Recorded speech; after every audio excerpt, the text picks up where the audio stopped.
Hey, welcome to Caching in the Northwest. You know, this is the official podcast of GeoWoodstock 18 right here in the great Pacific Northwest. It's Thursday night at 9 p.m. Pacific, and I'm Chris of the Northwest, and we're going to talk about geocaches and geocachers from here and all around the globe. So while you're gasping for breath in the thin air of the mountaintop, we'll be caching a little bit lower in the Northwest. That's right, because we're talking about the highest caches in the PNW tonight. We'd like to get some caches at altitude. Live audience, share your thoughts with us too. Wild guess what the hashtag might be? Our chat Blackie will let you know pretty soon.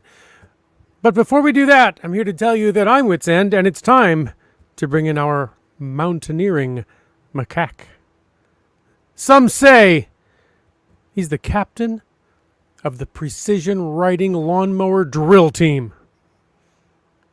Others say he's written a book and read half as many. All we know is he's called Land Monkey. All true facts. I don't know where you guys keep coming up with these things. You're like just going through my Facebook page. What did he do last week? Wait till his next novel when he starts using verbs. That's right. Your life is half an open book. It is. So good to be back with my friends. How you guys doing? We are well. Excellent. I speak globally for all of us. We are all well. I We are well. assume. The royal Back we in are the- well. Back in the home shack. Welcome back to your home shack. I think you were traveling as well. I was. Yeah. We had a nice little break. It's been a while since we've had one. How about you, Chris? Actually, I wasn't in my house last night, but other than that, I've been here. There you go. Yeah. Some of us travel and still find internet connectivity. The land monkeys travel beyond the internet. So We were pretty much offline for a week. I was kind of looking forward to that, and it was nice. It's not so much of being off of social media, although it was an interesting experience to spend almost an entire week with no social media. I recommend that. I do that often. Yeah, it's healthy. It gives you perspective on life. Oh my goodness, there's something other than Facebook that's important. Yeah. No, it was good. We had a great adventures. We met some cool people that we had heard of before, but had a chance to meet. So it was a lot of fun. Of course, at this point in time, as we would always like to do, it's time to take a pause and remind everybody how much we appreciate the support of our patrons, those who help to keep this podcast coming each and every week. And of course, that includes Land Sharks, one of our corporate Denali levels. Oh, wait, I don't have to do this. Wait. You don't have to tell you brought it. Nice. And hey, I just throwing this out there. Would anybody be interested in making this a contest prize item? Ooh. I can do that. Would you sign it? It's well traveled. I signed it with a Z already. Now you just need a W-I-T and He's an got E-N-D. Z right in the middle of his name. That's I right. know, Sorry right? for the interruption. Please continue. No, that's quite all right. That was awesome. And of course, Land Sharks wants to remind you that they are at their new location on Head Street in Esquimalt. We went and checked it out. I'd encourage everybody to pop in, say hi, check out the beautiful new digs right on the marina. It's amazing. It's a wonderful place. They've moved their cache there, and there's more and more cool stuff coming every so often. I don't know what the cadence is, but Why isn't that a highly favorited cache they've moved there? Yes, it is. It is a highly favorited cache. The Absolutely. sharks do like to be near the water. And speaking of high favorites, Gold Country is our other Yes, it Gold is. Denali level sponsor there. And they want to remind you that Gold Country is open for visits and tourism. If you would like to participate, they have a photo contest going on. So follow their social media and you can get all the details on that. They would love to see your photos of geocaching in Gold Country. So check out their social media. You'll get all the details on that. And of course, as always, we know what the situation is like in central BC. So know before you go. Indeed. And of course, explore goldcountry.com. There we go. That's all my stuff, right? It's been a while. It's been a week. Yeah, wait. Yeah, 2 weeks for me. Land Sharks, Gold. You got it all. Yep. I got all of them. Awesome. I could count it on one hand. We were lucky. Yeah. Our chat, like he says, the cardboard sign will be a joint prize with the used lip balm. There you go. Still have the used Lip balm. Mine is now preserved for posterity. Oh, look at that. Ooh, He preserved it's ready to ship. lip balm for his posterior. You can have that too. Ooh, that's the best kind. I don't think it's called lip balm anymore at that point. Please just no. No. So Hey, we got a couple of pieces of news. In fact, I'm going to read the news because you guys have been talking. Okay, read the news. Please do. hey, Chris, is there any news? I could interrupt and tell you one piece of news. Do tell. Fully vaccinated U.S. residents can now visit BC. Really? It's Yep. true. Don't toy with me. No, it's true. You got to jump through a few hoops and stuff. The information's out there on the websites, and I'm not even going to quote it because by 3 minutes from now, it'll change. Yeah. But as of this moment in time, fully vaccinated U.S. residents can travel to BC. It is possible. So the days are coming when we can meet again. No secret underground tunnels? I didn't say there weren't. That might be one of the rules that comes up in 5 minutes. Who knows? That's right. Hey, While we're looking at a way to sneak across the border legally, can you believe we've come up on the 10th anniversary of International Geocaching Day, or ICD, as the cool kids call it? IGD? IGD. The really cool kids call it ICD, so you don't know what they're talking about. Yeah. I don't know where that came from. Okay. So, it's been 10 years since the first International Geocaching Day. That's IGD. Yeah. Back on August 20th, 2011. What started as an idea for another way to celebrate the 2011 geocaching block party has turned into its own yearly tradition that celebrates our global game in the international community of geocachers that makes the game so special. Mark this anniversary by doing what geocachers do best: enjoying the outdoors and finding treasure with your friends. Cachers who log any geocache or adventure lab. Hey, they use Adventure Lab. I thought it was just Adventures. I don't think anybody knows what they're called. On August 21st or 22nd, we'll earn the souvenir for International Geocaching Days. It has to be 2, right? Yeah. Sure. It's like Earth Cache Weekend. They call it International Earth Cache Day, but they give you 2 days. 2 days to do it. Very cool. Well, that's awesome. It is. It's another souvenir. They just keep rolling in. Gotta love them souvenirs. That's right. Now, Land Monkey picked the theme for tonight's show. And it happens to be show 420. Yeah. And I think he's trying to get us in trouble here. But we're talking about caches on summits or other tough to get to locations in the Pacific Northwest. That could be mountaintops. Sure. That could be treetops. Yeah. That could be just a muddy slope in an industrial park. Mm-hmm. Wall to wall and treetop tall. That is all. Bye bye. No, that's a different song. CB Savage. There you go. And just remember, you got to be within 25 meters of the peak altitude to activate the peak for soda. But that's another topic. Tonight we're going to talk about, well, let's, forget the Rocky Mountain Range because those are way up there. I think there's a whole song about Rocky Mountain High. In Colorado? That's kind of the way the song goes.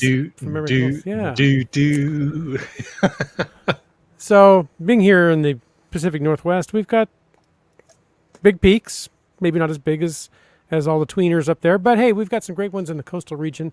So what are some great peaks out here in the Pacific Northwest? Yeah, absolutely. So I used Project GC's great filtering and searching capabilities. I set a baseline for 2,200 meters or 7,200 feet because I figured you got to pick a point to start ruling things out. I first tried 2,000 meters, but then I found that it was there was still a lot of content in at that level. So that gave a list. There's quite a number of caches in the Pacific Northwest that are 2,200 meters and over. And like you said, so if we take everything that's sort of in the Rocky Mountain range and rule that out for now, we'll get to that, but just move that off to the side and say, Cascades, Coast Mountain ranges, those, sort of that area and whatever else we can find. I picked just a few highlights, ones that I think would be awesome to go find. There's probably many, many more, but there are many, many more. And reminder, use #hi for the chat if you want to. Hi. Hi, everybody. Hi, guys. If you want to add your favorite picks to that list. But a few of the ones that I thought would be really cool ones to go explore. The Black Tusk Earth Cache in Garibaldi Park in BC. Of course, it had to be an Earth cache. My top couple are an Earth cache. I'm just going to be quite frank about that. That's GCMGDA, so that's a pretty cool one. Mount Seton, just outside of Lillooet in Gold Country, and there's a Gold Country cache on the way up to that one. That's GC6T06G. So that's a cool one. I don't have a great acronym for that. Your last one was Make Garibaldi Dark Again. I'm just guessing at that. I think that's exactly what that stands for. I'm sure that's what the design was, yes. Next one I picked. So my first few are just in BC because, as I started my search, I just started in BC.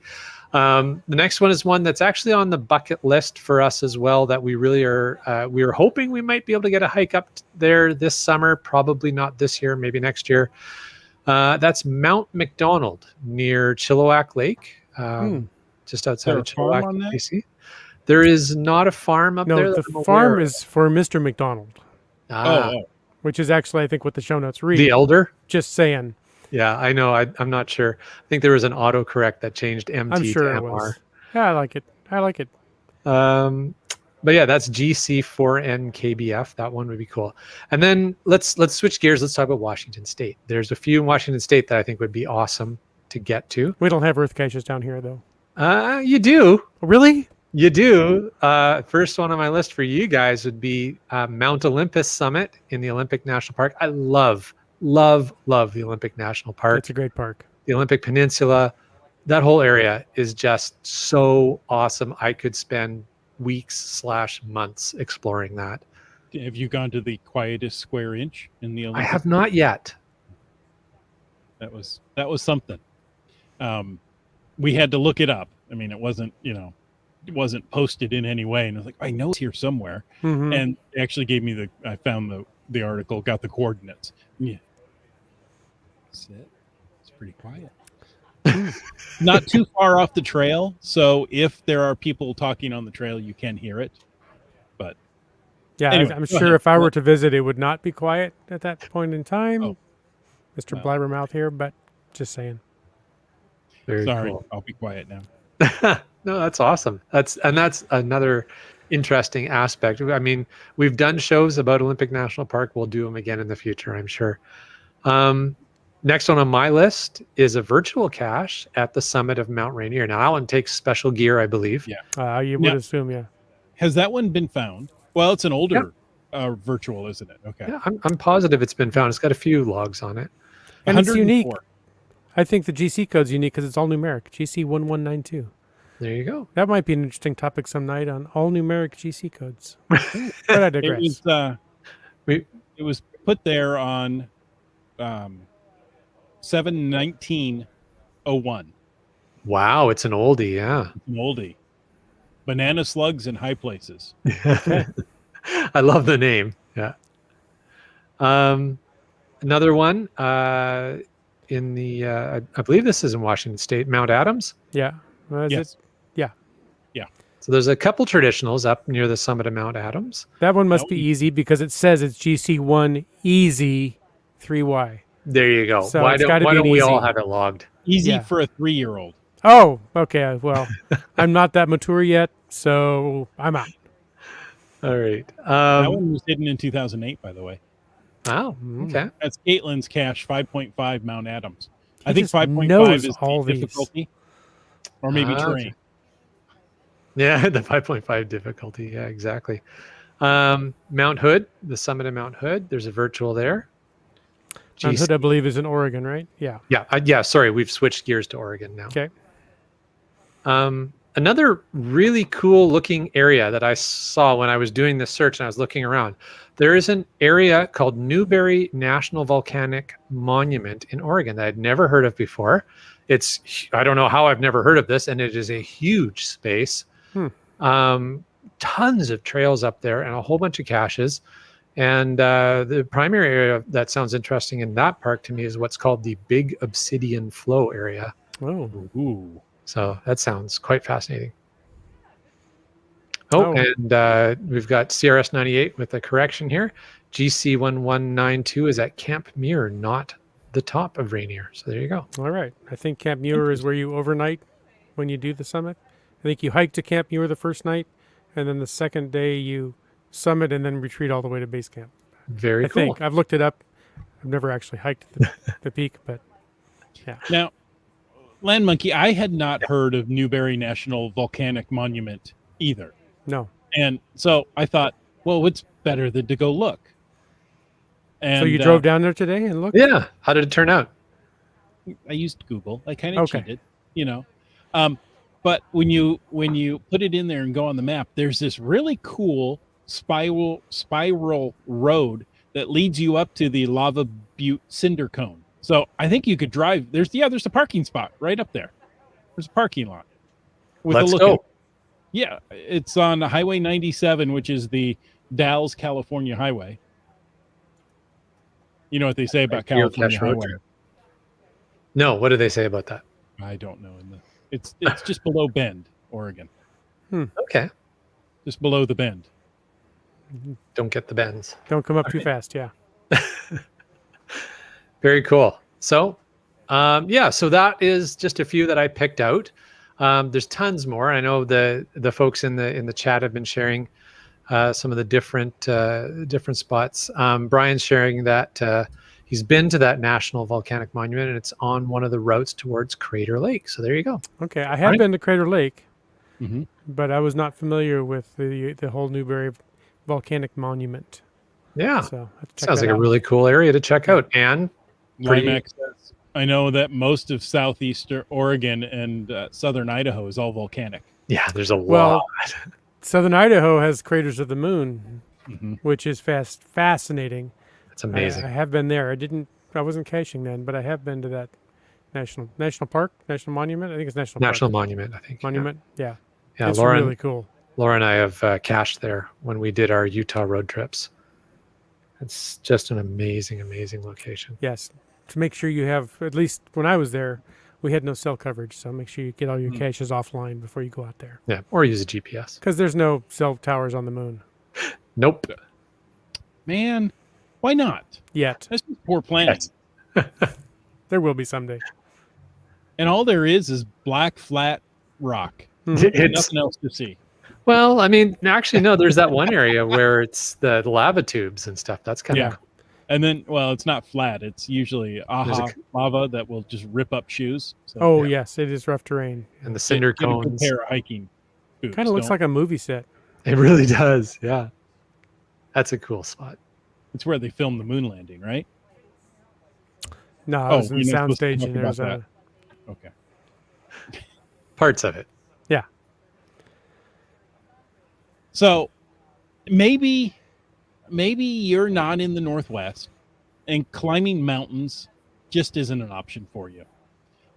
Maybe something a little less ambitious than a mountain might be a tree climber. You're still climbing, you're still getting altitude. Sure, for me, climbing a mountain is actually easier than climbing a tree.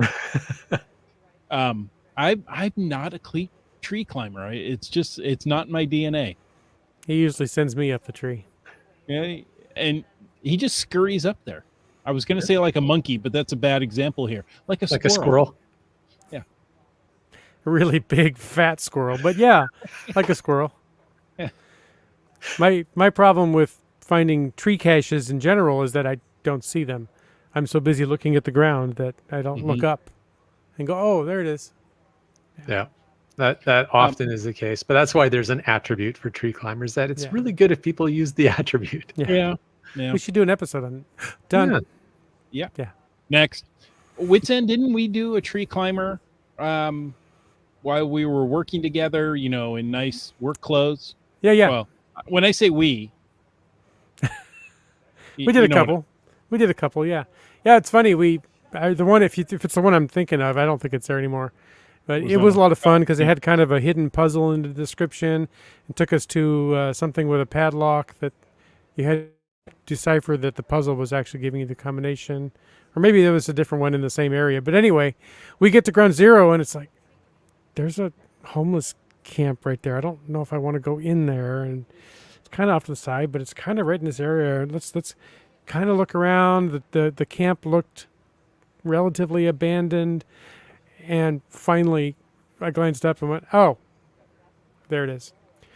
And after I climbed up, retrieved it, signed it, put it back and everything, we were walking away from the cache, and 100 meters, 200 meters away, we turned around and looked, and you could see that sucker up there in the tree from all over town, practically. And in fact, every time we drove by again, we looked at them, yeah, see that? There it is right there.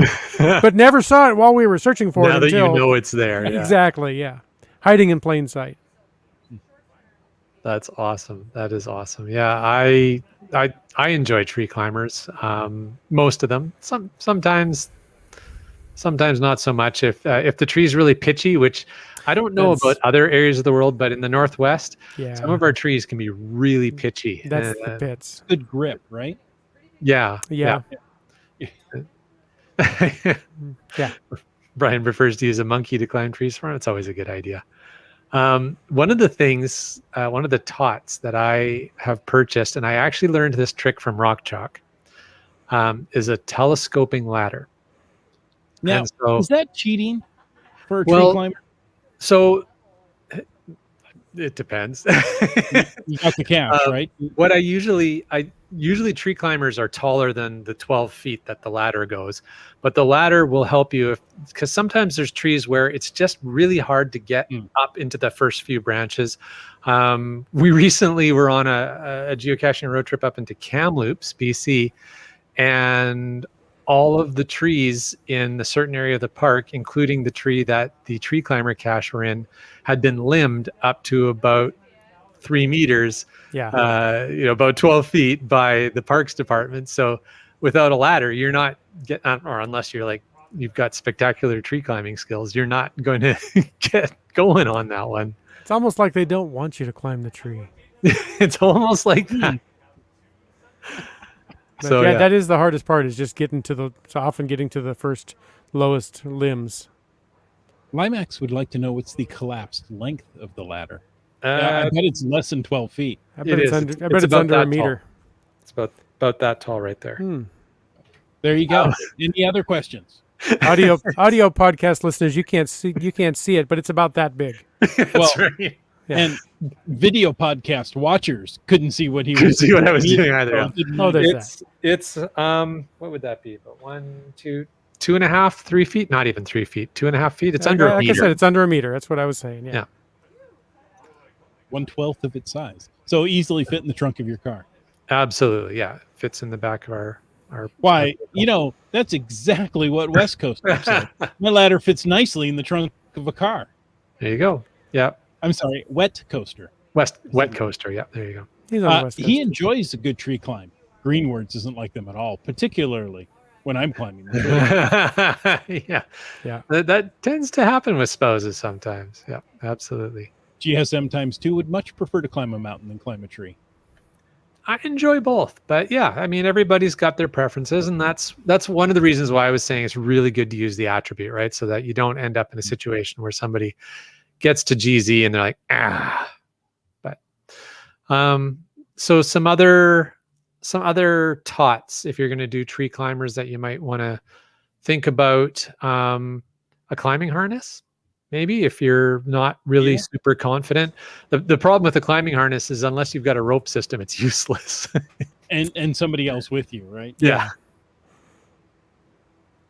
There you go. What about I don't know the official name for them, but tree spikes that you wear around your ankles, like the telephone company pole climbers used to wear?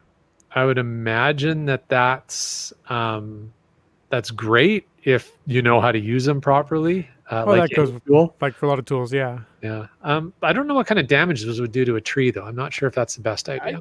I would question that. I'm sure you could climb up the tree quickly and easily if you knew how to use them. Yeah. But I think it would also damage. Yeah. By the way, Donner says hand sanitizer takes off sap easily. It does. Yeah. You can remove the pitch from your hands and face and legs and whatever with the hand sanitizer pretty easily. That's a great tip. Thank you. That's a great tip. And combining the hand sanitizer with a cigarette lighter takes off more than the pitch. Yeah. Yeah, it gets rid of pretty much everything. Yeah. All the germs are gone. Yeah. Yep. Your hands are truly sanitized. There may be a small amount of screaming, but yeah. Bryling wants to know, so what ladder do you folks have? I might be in the market for one. There you go. If anybody has that in the chat, you want to toss that? Yeah, you guys in chat, you can share it. I can't remember the brand name on mine. I'd have to go look, but it was a birthday present from Mrs. Monkey, actually. Aw. Yeah, she was tired of you climbing on her back. Well, there's that. Yeah. I remember this cache from GeoNav Pros. This is Lazy Bones and I carried a ladder into Richmond Nature Park 4 times. I hope that's not Richmond Nature Park 4. Richmond Nature Park 4 times to get the forest mechanism up in the tree. That's a good cache. Yeah. And I think he still had the ladder nearby when we were there, because I think somebody used it to go get it. Go get that cache with the. Yeah, I think it got stuck or something. Yeah, I remember that. There you go. And we'll talk about that as well a little bit later. That's a different type of high up cache where there's a mechanism or a tot involved with finding those. But talking about tree climbers, again, I was looking at the maps and I was noticing there's a couple of areas in the Northwest where there's a pretty high concentration, at least of ones with the attributes of tree climbers. And those communities are the Issaquah Newcastle area seems to have quite a number of tree climbers. And the home of GeoWoodstock, Abbotsford, BC, has quite a number of tree climbers. So yeah. Heard of Abbotsford or GeoWoodstock? Yes. Yes to all. So yeah, in the Abbotsford area, there's a series of tree climbers called Every Time I Climb a Tree. If you enjoy a good tree climb, I would recommend looking for that series when you come up for GeoWoodstock. If you feel like traveling, there is a tree climber cache. It's not much of a climb, but it's really about the experience of the cache. It's called Nutcase, and it's a mystery, I think. And it's near Nanaimo, BC. That one, I quite enjoyed that one. But I'm not going to give written all over it. Yeah, I'm not going to give any more info on that because I don't want to spoil it. But that one was a lot of fun. I may have to try that someday. All right. Yeah. So I think that's mostly it about tree climbers. What do you guys think? Well, now there's another category of tree caches where you may not have to climb, but maybe you're going to need a tool of the trade, a tot, as one says. I remember Witch End and I did a cache where the tot was provided for us, but we couldn't find the cache. Oh no! We found the tot, but we couldn't find the cache. That was with you? Was it not? You sure. Yes. Let's say yes. Okay. I don't know which cache you're referring to. Maybe that was IHAM. Because, you both look the same. We have been mistaken for each other at times. All these people with facial hair, they all blend in. We all look alike. It was near Medicine Man of Seattle's house at the time. No idea where he lives. Okay. Near that cache. I mean, in Seattle, I can guess that much. I want to say it was Issaquah, but it was, so you found the tot. The tot was a long pole with a hook on it, and it was in a PVC pipe up against a wall. The PVC pipe, I believe, was standing up, and I believe it had the letters TOTT on it. That's awesome. I love it. Right? And so we're, okay, great, we got it. Oh, it was IHAM. I apologize, Wits End. And we're looking all around. Where does this go? We figured it was going to be a basket up in the tree, but we couldn't find the basket. And I believe they finally archived it before it was repaired. Or it might have been, in the shoreline area. Okay. Iham, thank you, because apparently I can't remember anything. We've noticed that. I did a Team Noltex cache in South Tacoma that was, you retrieved the tot out of a local fence post or something, and then I think the cache was way up the tree in a birdhouse that had a spring-loaded something that you reached up and pulled it down like a, That was fun. That was a nice one. I like that one. That sounds pretty cool. Yeah. Definitely could not have reached it without the tot. Yeah. We did a series of caches while we were away. We were fortunate enough to meet up with another geocacher who had an amazing reach tot. It's a extended or extendable, collapsible, extendable painting pole. And it goes up to 24 feet long. And here's the thing. We needed all of its length plus his height to get some of these caches. Wow. They were quite well up in some of these trees. So that was quite the adventure. That was a lot of fun. Limax says a Team Noltex cache is the geocaching puzzle of the day today. I didn't know that, but congrats, That's Team awesome. Noltex. Yeah. Congrats, Team Noltex. They have put out some fantastic puzzle caches. They have. Gas Station Tuna is talking about the exact kind of cache we're talking about here. He says he's got a cache. It's a bison tube on a ring. That's exactly the kind of thing that I'm talking about. And it's hung off a telephone pole about 15 feet up. He's classified as a D4 T1. Nice. Tot definitely needed. Yep. No kidding. I hit a cache that way one time that not that high up. And I left the bison tube attached to a fairly long, is it like a coat hanger completely unfolded? And I left the hook, and then you could reach up and hook it over a high limb, as high as you could reach from the ground. Just because, like we talked earlier, I found out that many other cachers don't look up. So I just walked up and hung it on a tree limb, and lots of people would ask me for a hint, claim it was not there, it must be muggled, and I would drive by and look up. Nope, it's still there. I can see it. That cache has been archived, but the location's no longer there. The tree is no longer there. That makes it business that had a parking lot with a tree in it is no longer there. It's an entirely different strip mall now with different parking lots and no more trees.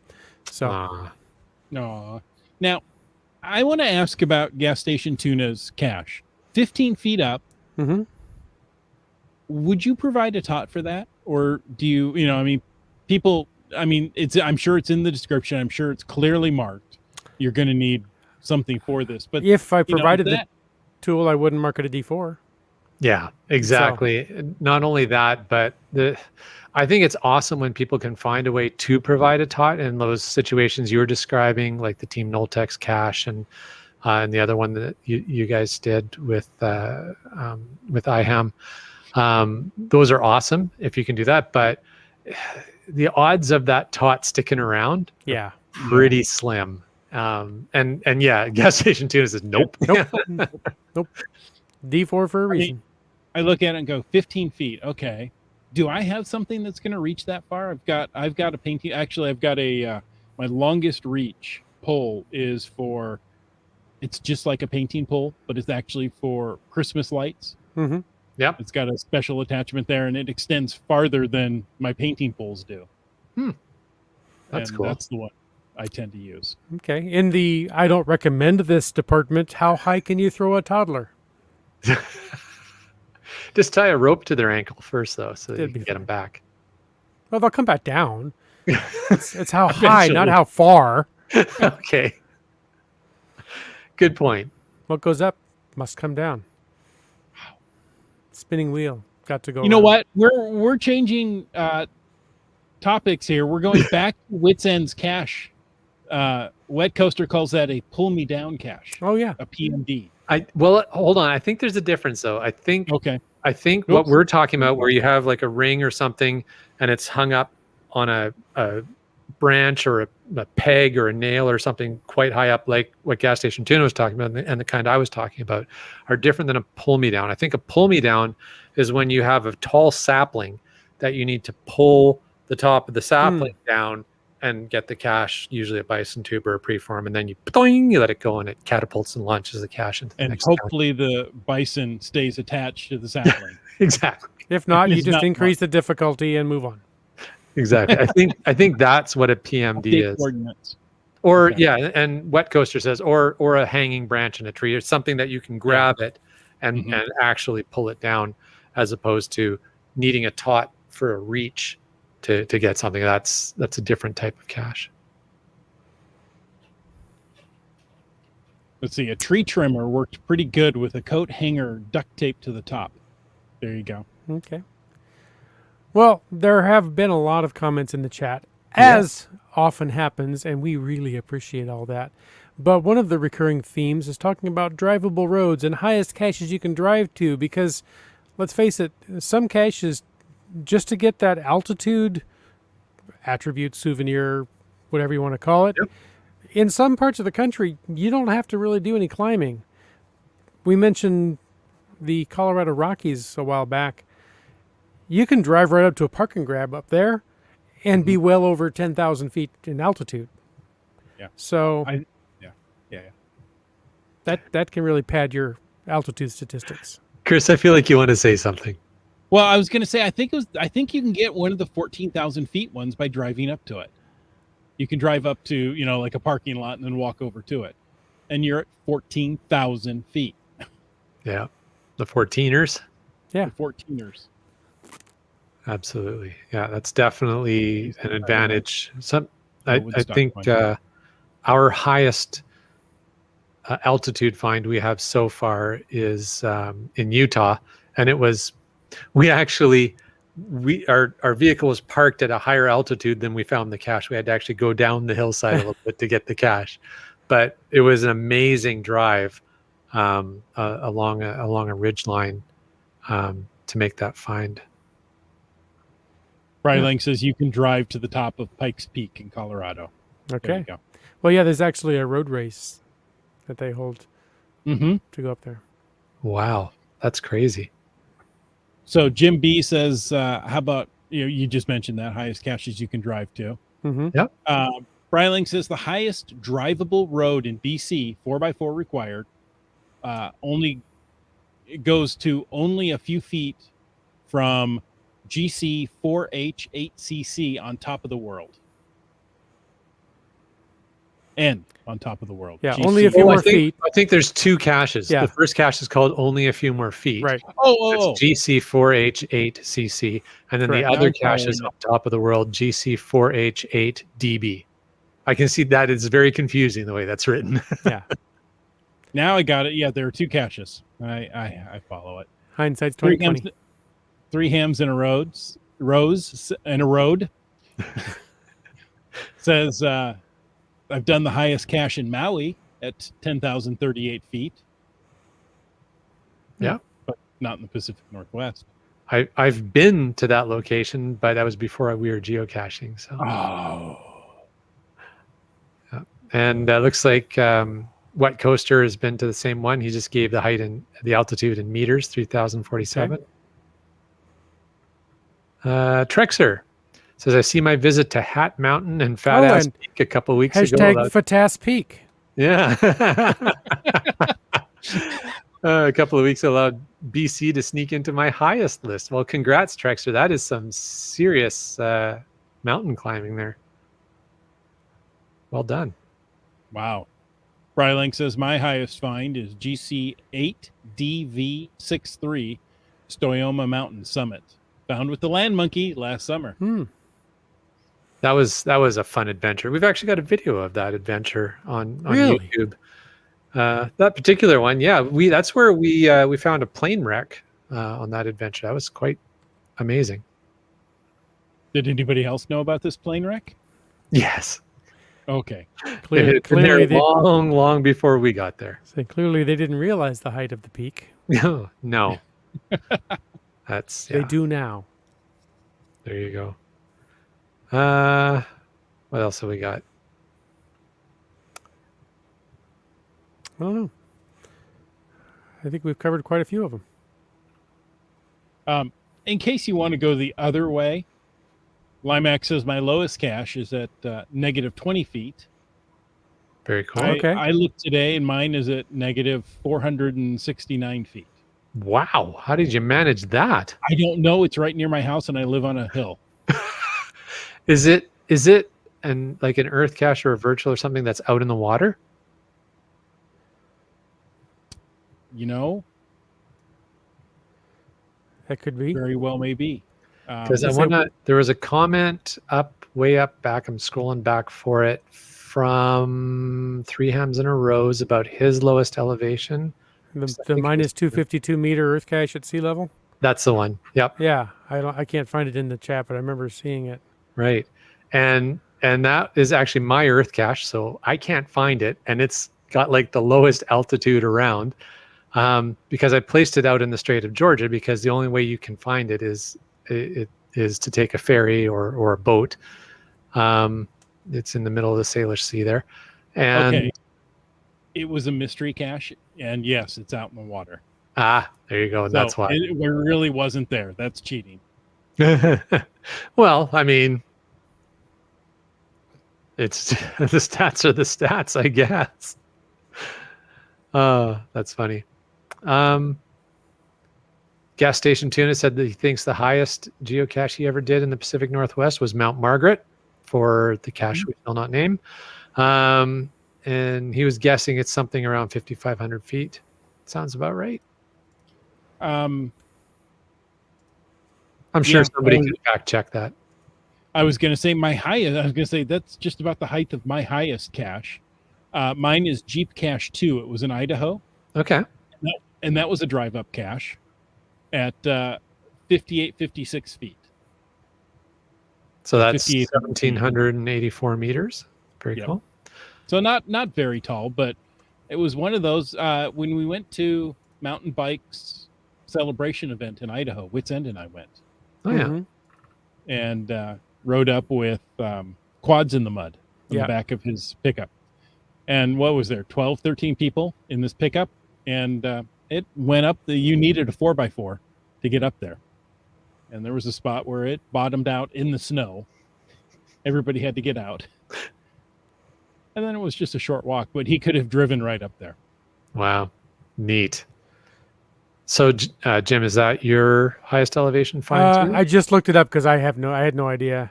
It says my highest elevated cache found is Mount Mazama. Is that the same one? No. At 7,621 feet. So you've got me beat by 2,000 feet. It's an earth cache. Well done. Little maybe brownie points from the land monkey there. Where is that one? That one. Now, that's Crater Lake. Oh, it's Crater Lake. Okay. That's Crater Lake. Yeah. Yep. Very cool. I've done earth caches on Mount Rainier, but apparently not to that altitude. It's kind of almost surprising. Mm-hmm. Highest altitude find I have currently is the one I was talking about earlier in Utah. It's GC3X PCX. It's called North of South, and it's at just over 3,000 meters, almost 3,100 meters, 3,099 meters, which is about 10,160 some feet. That one, like I was saying, it was kind of funny because we were driving along this crazy ridge road up in the mountains in Utah, and we're like, well, the cache is down there in the trees. So stopped the truck on the road, pulled over to the side a little bit because you are driving along a ridge, and then went down to get the cache and came back up to the truck. So fun times. So since we were talking about lowest, recently my lowest one is minus 469 feet. Wow. Is that Cache Me If You Can? Yeah, Cache Me If You Can 5. Yep, that's the same one I have. Yeah, that's what I thought. So it's a mystery out in the water. Okay. It's a mystery to me because I don't remember doing it. Very cool. Wet Coaster says we have a couple of caches over 1,700 meters in Banff. Okay. Yep. GSM times 2 says my highest is 10,229 feet. It's the only one above 10,000 feet, which surprises me. I thought I'd have more. CRS 98 says my highest cache in the PNW is at 8,960 or 56 feet in Idaho. Nice. They have a lot of feet in Idaho. Yeah. Well, they got people to go with them too. Yeah. Very cool. Yeah. So we ran some Project GC stats as well, just to see what are the highest altitude caches in each of the different areas in the Pacific Northwest. And so what I came back with was in Washington, interestingly, the highest altitude cache in Washington, or that used to be there, was archived in 2019, and that was the Mount Rainier Summit Earth Cache. Okay. That was GCP ZBX at 14,000. So it would have been a 14er at 14,202 feet or 4,300 meters. So with that archived, the next tallest in Washington State, the current highest altitude cache in Washington State, is Mount Adams, 12,286 feet or 3,745 meters. There you go. So that's your destinations for Washington if you want the highest possible caches there. Nice. Next, you could go over to Idaho, Deborah Peak. That's at 12,181 feet or 3,713 meters. That's really close to the elevation of Mount Adams, eh? Yeah, Very it is. close. Yeah. So you could probably stand there and see it. Yeah. You could just there it is over there. Line of sight. You would have great. You, Yeah, you'd have great radio reception, peak to peak. I bet. Just saying. you want to try it one day with Ted? Sure, let's do that. Okay. If we're continuing down in altitude here in the Northwest, you'd have to head up to Alberta to Mount Temple at 11,548 feet or 3,520 meters. That's GC 1607, another all-numeric GC code. There you go. Just a little bit higher than that is the tallest or the highest geocache in British Columbia, the Mount Assiniboine Summit, GC 9 Delta N. Shoot, I can't remember what N is. November 1W, GC 9 DN 1W. That's because we're out of whiskey. It'll have. There you go. Thank you. Yeah, it's just not coming to me today. Assiniboine. I don't know that one. 11,650 feet or 3,551 meters. That's pretty up there. That is up there a ways. Yeah. Bryling says Mount Temple and Mount. How do you say that? Assiniboine. Assiniboine. Oh, so Cinnabon. Yeah, Like it's at the a store in the mall. Yeah. Yeah. I would have guessed Assiniboine, but what do I know? Are fairly technical climbs, if I recall correctly.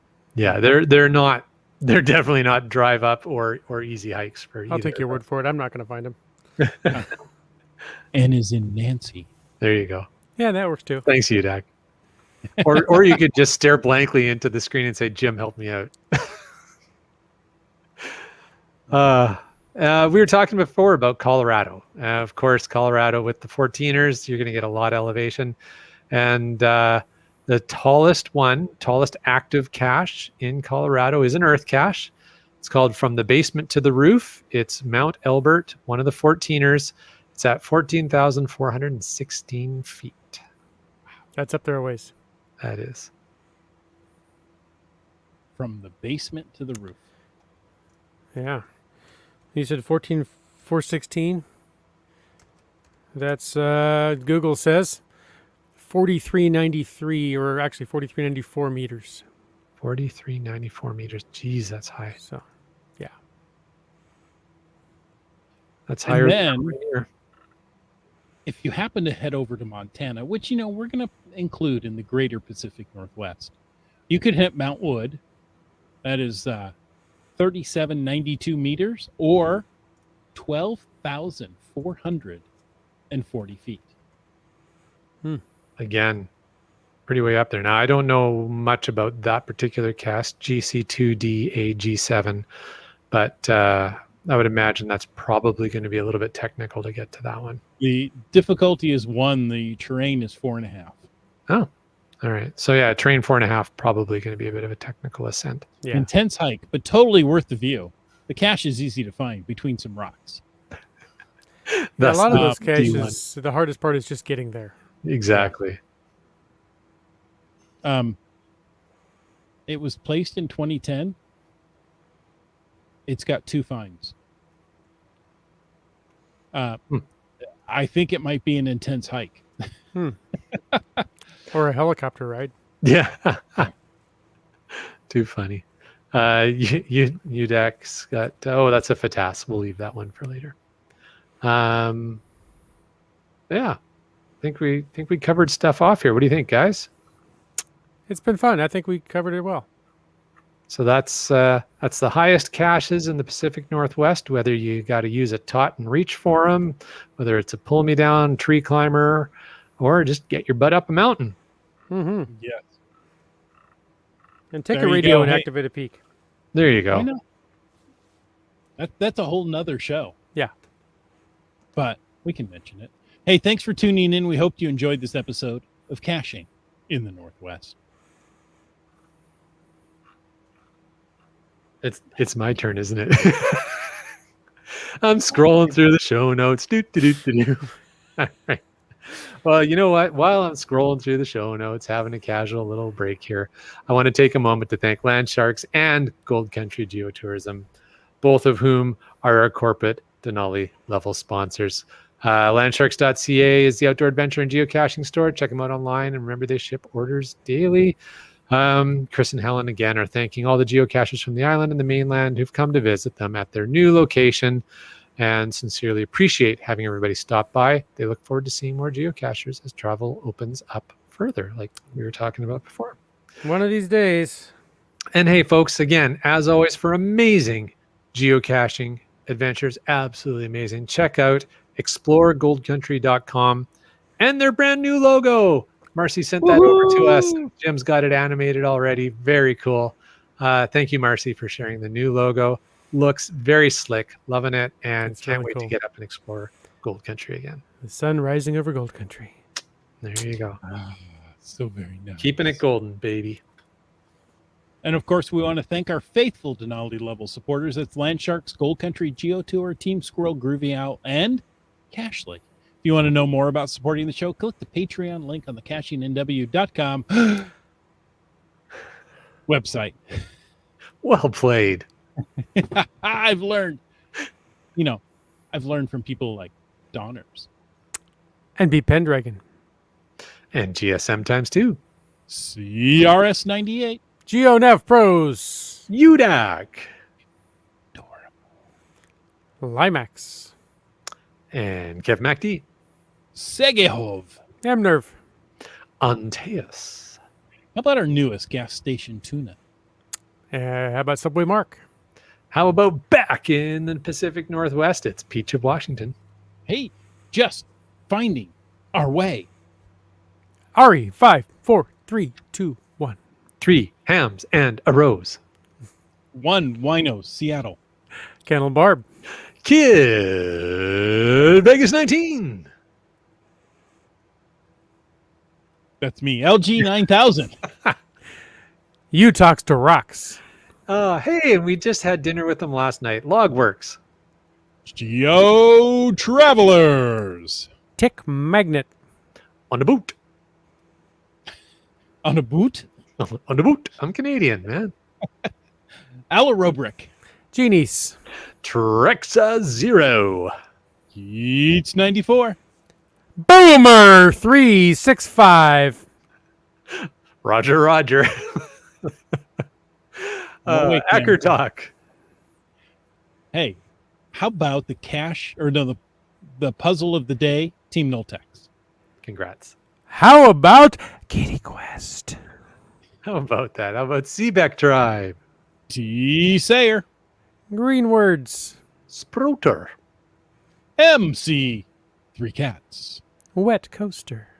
Fairwood West. Camp Clan. Broncos fan for life. Wrapping it up there.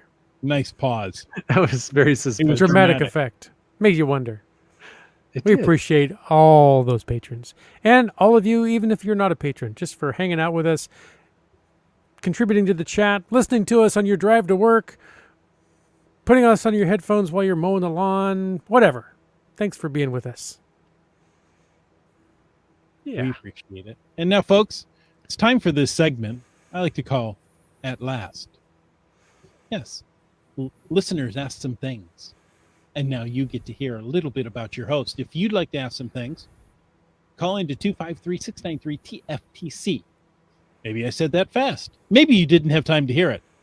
253-693-TFTC. But wait, see what else you get. You can email that question to feedback@cashingnw.com. Now, how much would you ask? How much would I ask? How much would you ask? Is that the question? No. Oh.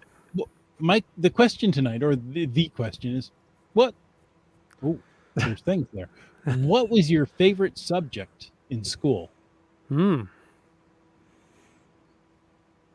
that like when you're diagramming a sentence and you have the subject and the verb?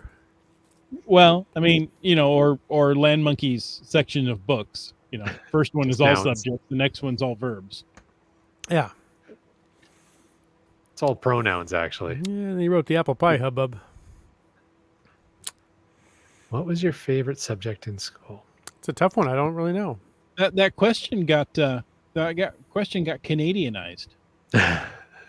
It did, didn't it? It got you in it. It Put a got U. spelled correctly. Yeah, they put a U in subject.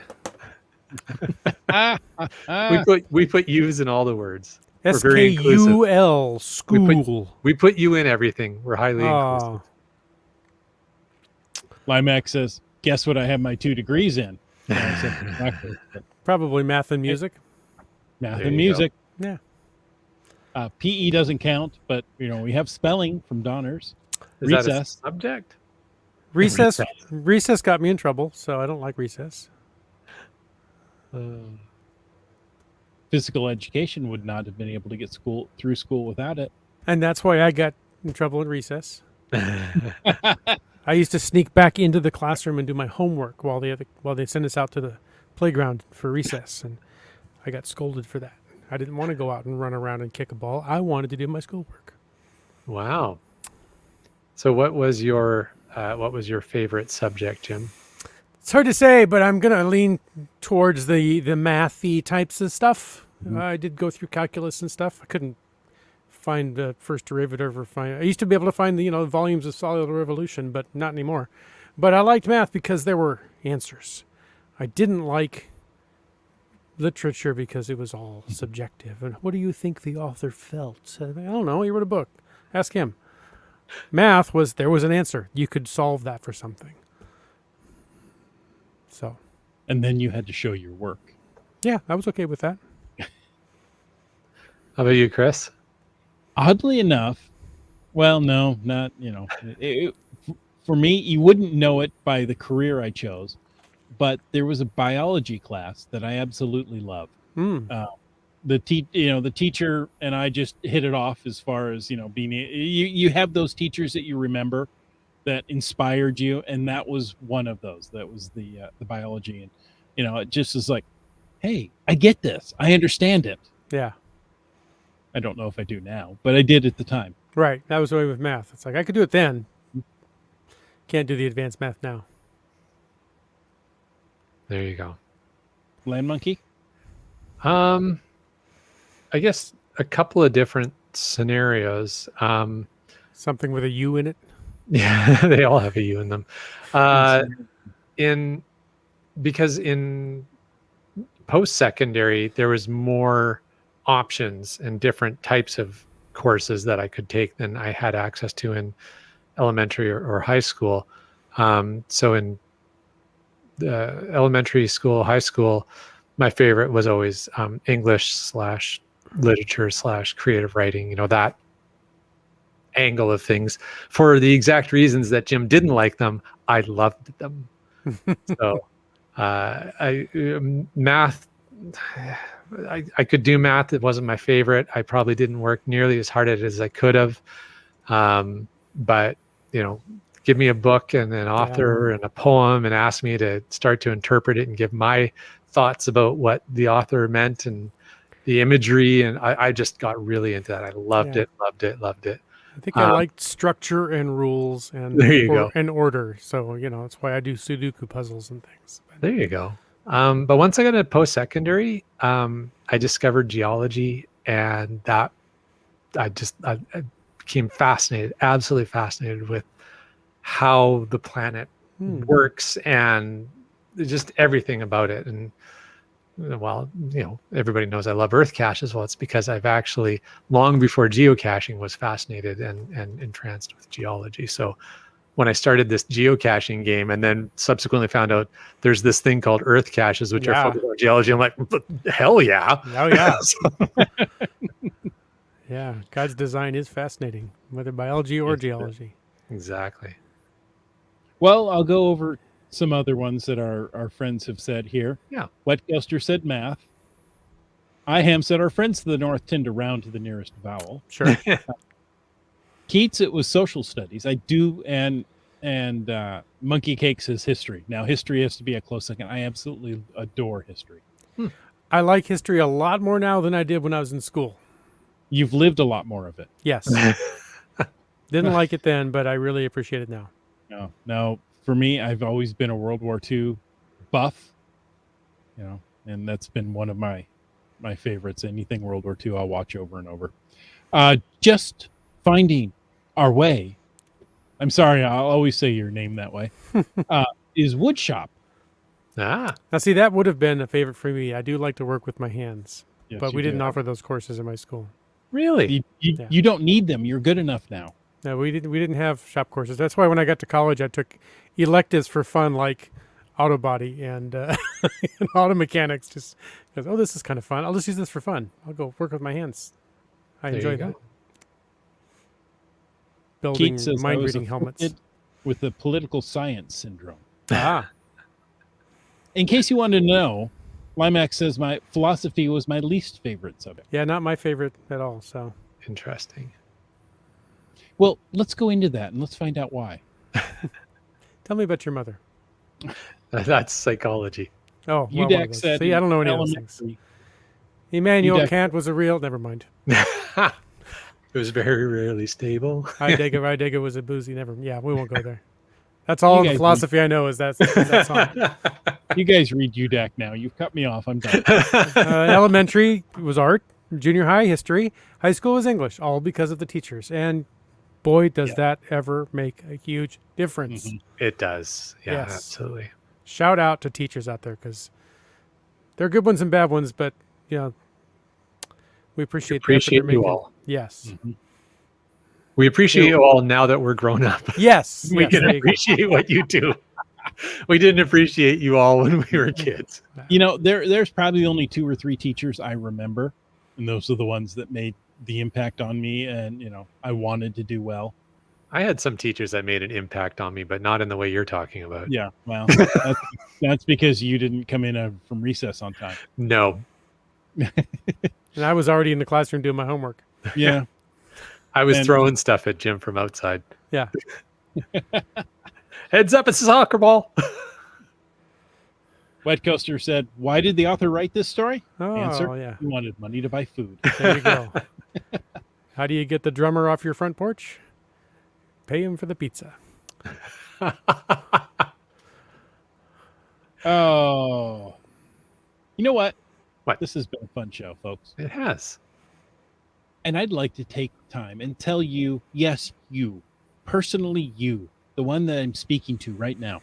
Thank you for taking the time to listen to this episode of Caching in the Northwest. Your support helps keep the quality shows coming. If you like the show, please consider clicking the Patreon link on the cachingnw.com website. And if you didn't like the show, that's okay. Let us know what you want us to talk about. In either case, subscribe on Apple Podcasts, Google Podcasts, Stitcher, iHeartRadio, Spotify, and more. Subscribe. Give us a thumbs up or a review. You can always, you can, if I could get it out, you could call into 253-693-TFTC and leave us a comment, ask us a question, or you know what? You can still help us carry us up to that mountaintop any time of the day or night. And of course, if you could do that, you would also email us at feedback@cachingnw.com. Join us every Thursday night, 9 p.m. Pacific, for a live show and chat. This show is produced by Chris Umfenauer, Jim Paulwitz, and Jay Kennedy. It's licensed under a Creative Commons Attribution 3.0 license, copyright 2021 by Chris Umfenauer. And folks, I ask you to stay tuned for The After Show. the after show. The after show. Hey, we got a couple of fatasses, and there was a mountain fatas, right? Oh, okay. Wasn't that one of the mountains we heard about tonight? Oh, They had extra owls in there. Yes. yes. Yes, that was a fantastic peak or That's something right. like that. That's funny.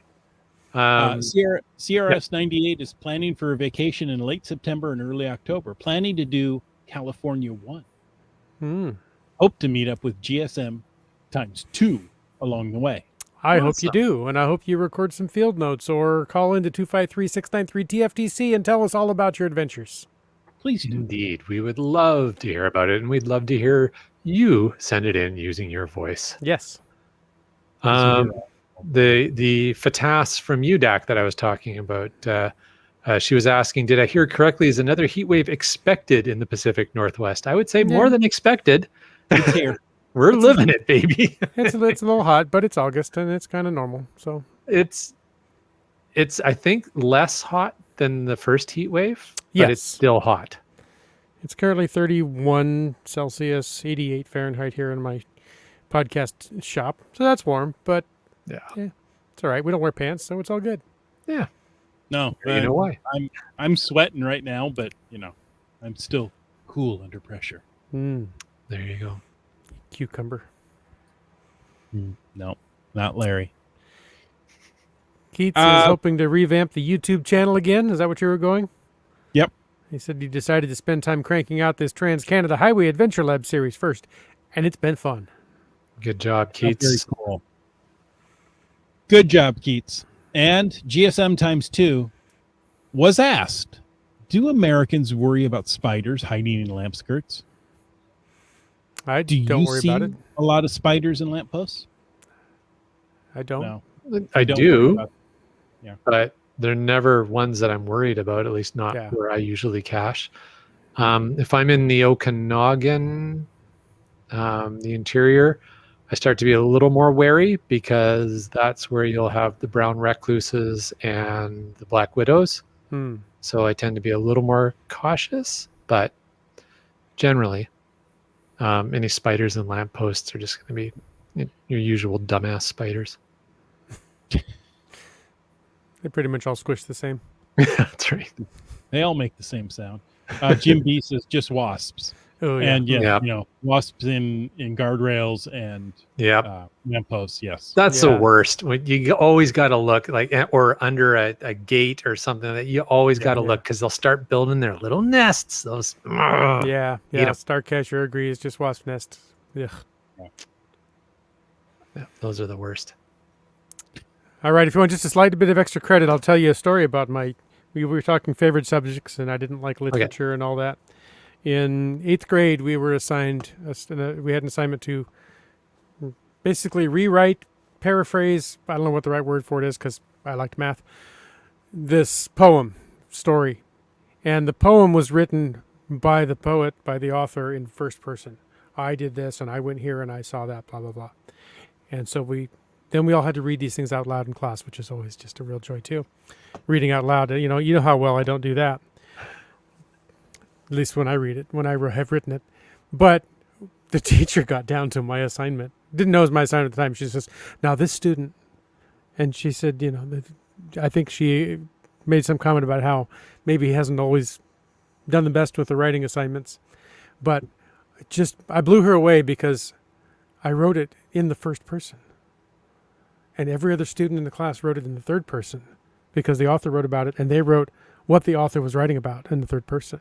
Right. And I just stupidly wrote it in the first person because it was written in the first person. I just kind of, let me see how I can reword that and spit it back to her because this is a stupid assignment. And she raved about it. So, and it made no sense to me. Still makes no sense to me. Give me algebra any day. Oh, well played, Jim. Well played. I tend to put things in the fourth person. I tend break to the fourth wall. Yeah. touchy. Oh, folks, with that, I wish you a good night. And until next week, go kill mosquitoes on the wall and go get out and get caching in the Northwest.